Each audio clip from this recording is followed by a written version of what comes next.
Welcome students. Today we will solve 8th problem on kinematics of particles. So let us start today's lecture. We are given one statement over here. So let us read that statement.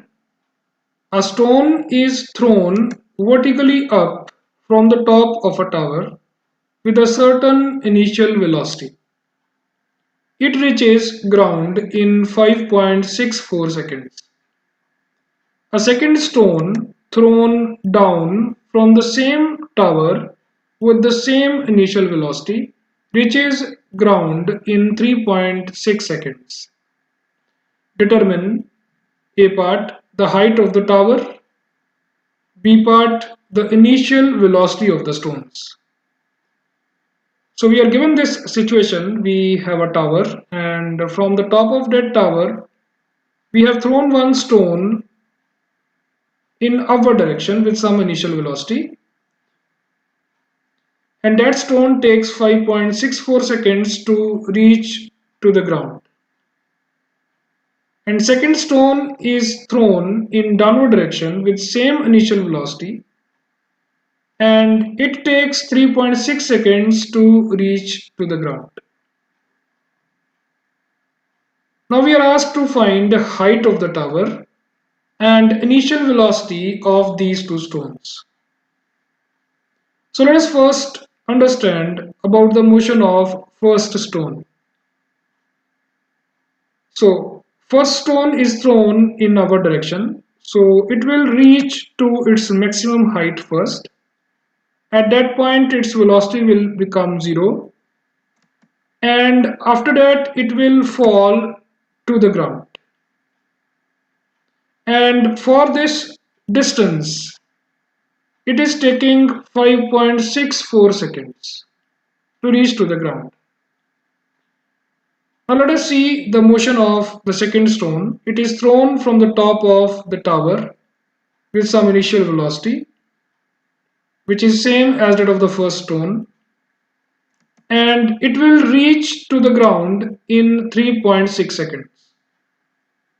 And let us say this distance traveled by second stone from the top of tower to the ground is y units.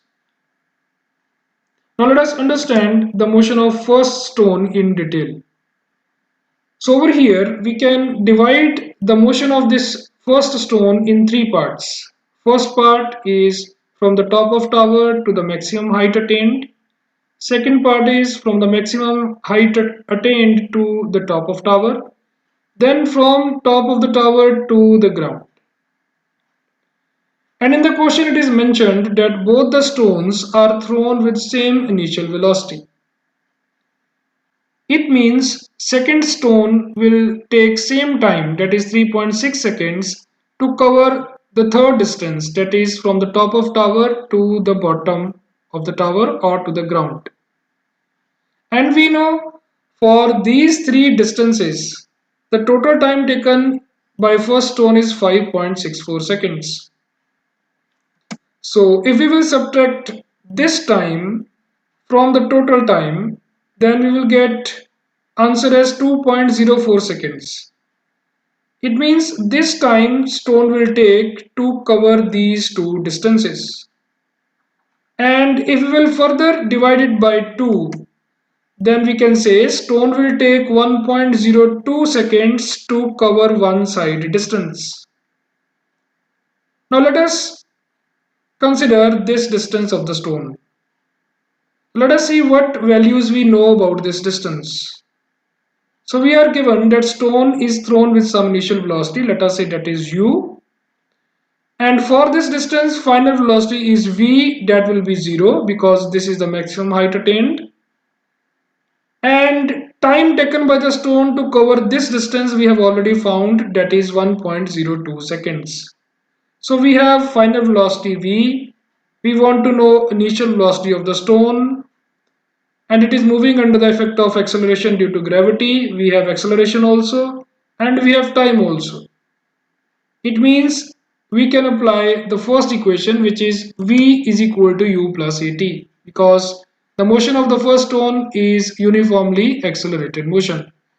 So the final velocity for this motion of first stone is 0, and initial velocity u we have to find, and acceleration due to gravity will be minus 9.81 because the motion of the stone is in upward direction but acceleration due to gravity is acting in downward direction, so we'll consider that as negative. And t we have calculated as 1.02 seconds. So from here we will get our first answer, that is initial velocity of stone 1 as 10 meter per second. And in the question it is mentioned that second stone is also thrown with the same initial velocity. It means the same answer is applicable to second stone also. So we have got answer of the second part, that is find initial velocity of both the stones. So that is 10 meter per second. Now we have to find height of the tower. For that we will observe the motion of the second stone. Now second stone is also moving under the effect of gravity, so its motion is also uniformly accelerated motion. And for this stone, three equations are applicable. And for this stone, this is the path. And the distance of this path is y units.